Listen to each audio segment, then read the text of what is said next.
Fight Night on DAZN, brought to you by that prize guy.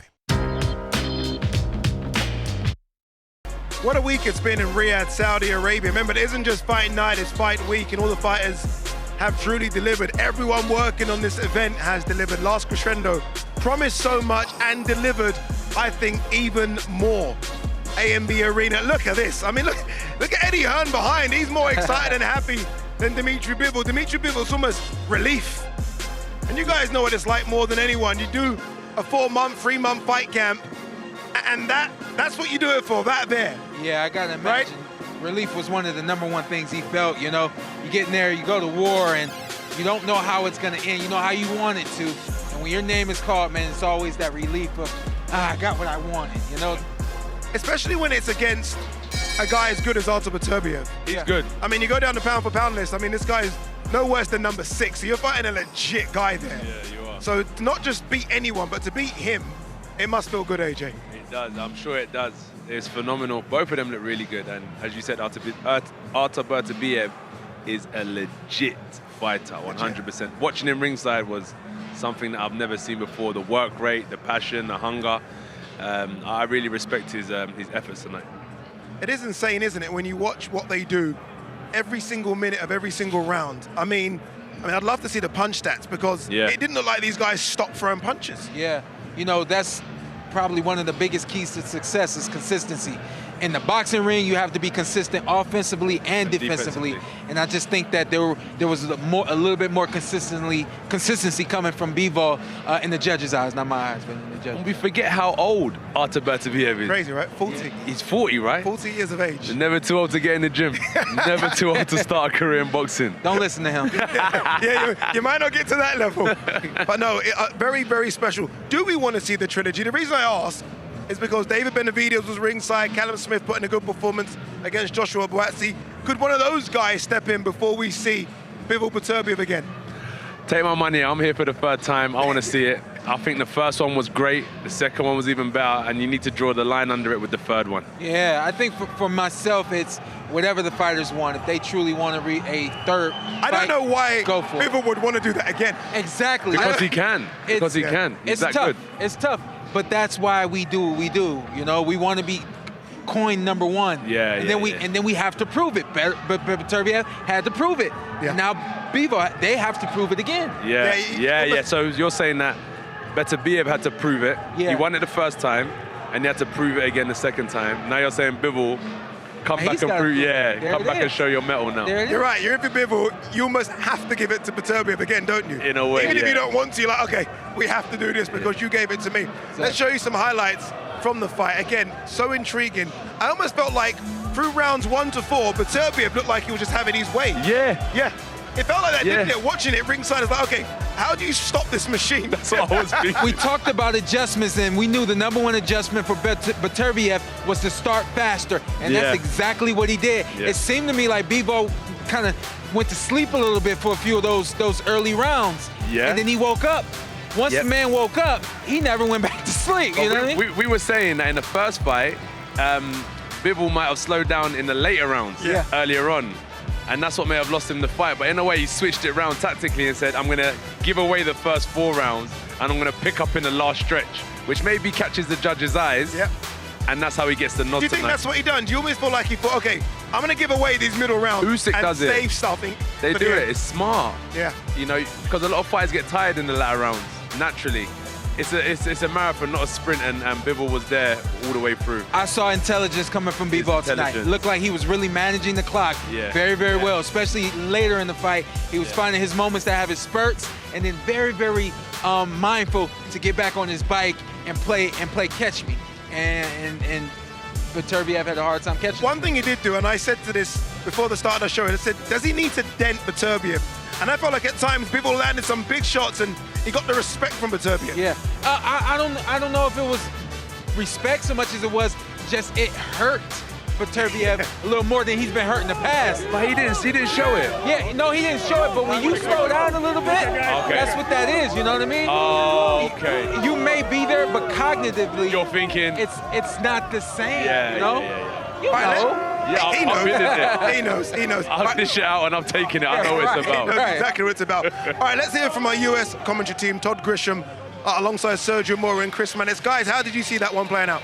Oh, what an incredible night. First of all, it all started with the Callum Smith-Joshua Buatsi fight, which is one of the best we'll see this year, and then it was capped off by that. And when you think about fantastic fights, neither one of those two fights had any knockdowns, and yet it was edge-of-your-seat stuff. They talked about adjustments. Sergio Bivol clearly had a game plan coming into this fight, but after round 3 or 4, he decided to throw that out and change. What changes did you see him making? It's like they reversed strategies, they reversed roles, because Bivol started off fast in the first fight. Now it was Beterbiev that started fast and more flat-footed Bivol. He wanted to get more respect, more power behind those punches. And that was good because then Beterbiev was forced to expend more energy. So normally the older fighters want to save their energy for the second half of the fight. Instead, he burned it out in the first fight, and then Bivol turned on the jets in the middle of the round and the later round. But still, Beterbiev was a competitive fight, very close fight, but we had a clear winner. I tell you, I was more impressed with Dmitry Bivol in this fight than I was with Artur Beterbiev in the first fight. Not to take anything away from Beterbiev, but the Beterbiev win over Bivol was kind of vintage Artur Beterbiev. Let's dig myself a little bit of a hole, then use my power and relentlessness to dig myself out of it. 6 rounds in, Dmitry Bivol was down. Simple as that. He was down on the scorecards. He comes back out and controls the second half of the fight. He's the one throwing more punches. He's the one landing cleaner punches. If I was Dmitry Bivol at that stage, it would have been very easy for me to get discouraged in that type of situation. That, you know what, this guy's relentless. He's going to keep on coming. I'm just going to try to survive over these final 12 rounds. He didn't do that. He dug deep, and now he's the undisputed light heavyweight champion. You said you're impressed with Bivol, but when you spoke to Beterbiev, he thought he did better in the second fight than he did in the first fight, which just goes to show you, you can never think you're ahead. Bivol thought he won the first fight. These guys are so close. There's such razor-thin margins that you have to try and win every single round. That's what happens when the best fight the best. And it happened earlier in the fight, too, with other fights. I mean, the best are fighting the best when you see 50-50 fights, because whenever one guy has success, the other guy knows how to capitalize on that, on what they did wrong. That's brilliance. That's thinking on the spot. Beterbiev had his moments. I mean, he was able to rock Bivol, but Bivol was able to respond. That's what champions do.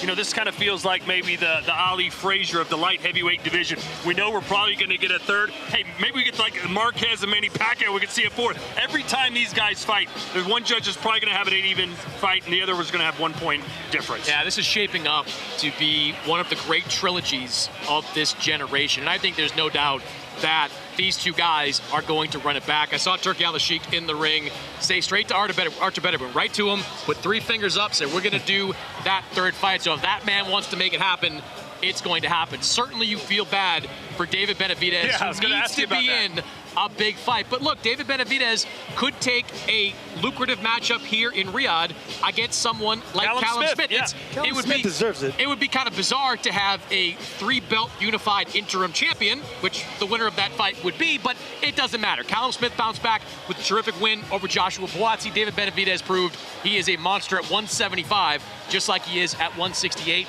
Let's make Benavidez against Callum Smith for the fall. Whenever Dmitry Bivol is ready to go again, let's make the third fight between these two guys and settle once and for all who is the king of the light heavyweight division. And quickly, before we send it back up to Ade, let's talk about that co-main event. Joseph Parker right now, I mean, he is peaking at just the right time. Ajit Kabayel looked fantastic against Zhilei Zhang.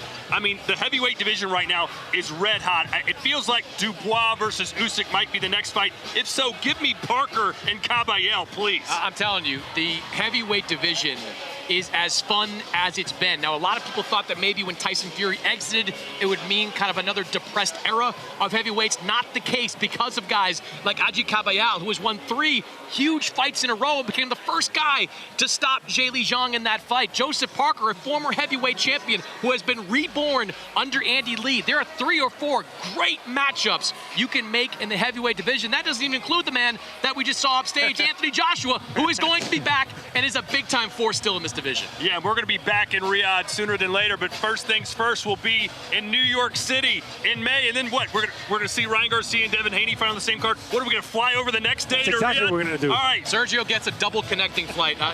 We'll see if he makes it. Hey, guys, it's Boxing Nirvana, and it's not stopping anytime soon here at Riyadh season. I like that, Boxing Nirvana. It's true, right? I like that. What do you mean you don't know? I don't know what that means. Like ecstasy, like we're getting everything. Boxing Nirvana, we're getting everything right now, and we certainly are. As we wrap this, quickly, in terms of the whole card, what was your fight of the night? Was it that, or was it Callum Smith, Joshua Buatsi? I really like Callum Smith in the Biloxi fight. I just thought that they were going back and forth. That was a classic, instant classic too. Yeah, that was a great fight, isn't it? I mean, look, you know Joshua Buatsi, you know Callum Smith as well. That was on the Olympic squad with both of them. Yep. We used to train together, all of us. Does that surprise you a little bit, that performance? I mean, we didn't know what Callum had left, and clearly he has a lot left. Yeah, and he thought I bet against him because Did he? me and His Excellency done a poll. Yeah. But when you're betting with His Excellency and we put it out to the public, I can't really dictate. He said, I pick him, I pick him. So you just go with what's left. You go with what's left. So when Callum left the ring, he said, you betted against me. I said, it weren't me, bro. we got a sense of loyalty. But what I'm trying to say, basically, between Callum and Buatsi, what it is, Callum's very humble. Yeah. So you may not expect him to have that fight, that dog in him, right? Yeah.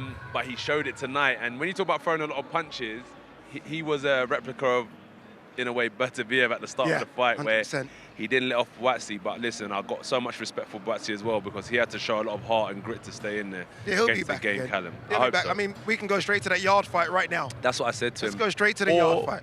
What of Yard versus Callum? There you go. Look at him playing matchmaker as well. Look at him, 258 management, promoter, a bit of everything. And all that. Joshua. Look, it's been an incredible night of boxing. Honestly, it was billed as the greatest fight card ever. And some people said, okay, it's a bit of hyperbole. No, it was, and it delivered. It was It's the greatest fight card ever. These Riyadh season cards have just taken boxing to a whole nother level. And there's more to come as well, because this week coming, there is the press conferences for Chris Eubank Jr. versus Conor Benn. Tuesday in Manchester, Thursday, Tottenham Hotspur Stadium.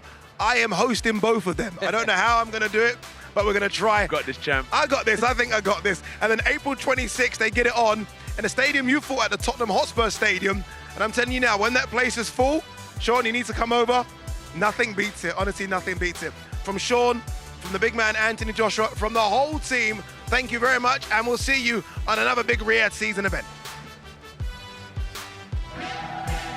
Well, it's one of the most stacked cards of all time, including the highly anticipated rematch between Artur Beterbiev and Dmitry Bivol. That was special. What a fight between two warriors. Incredible team. Done! Wow. It's Dustin! It's the 26th victory for Ajit Kamayel.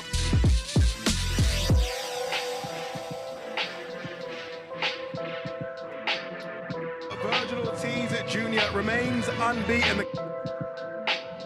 This is as big as it gets. Leave it all in the ring. Leave it all here tonight.